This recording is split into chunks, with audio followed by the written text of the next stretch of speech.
So today we have a pump that will not prime in pool mode, or when it's sucking from the swimming pool. All of this is for the swimming pool. The cleaner, the skimmer, looks like they may have another skimmer. This is going to be spa.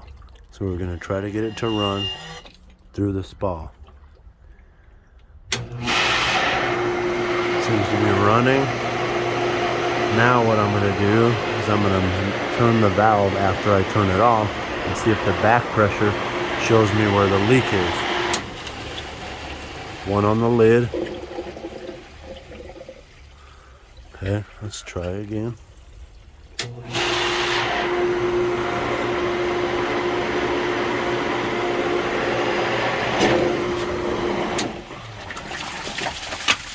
There's the leak.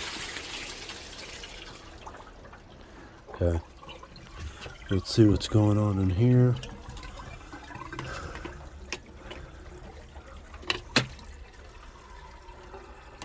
So we'll try to lube up the O-ring, but it looks like it may need to be replaced.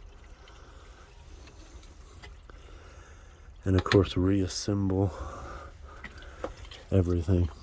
Looks like the check valve is no good as well. All the rivets in it and deformation.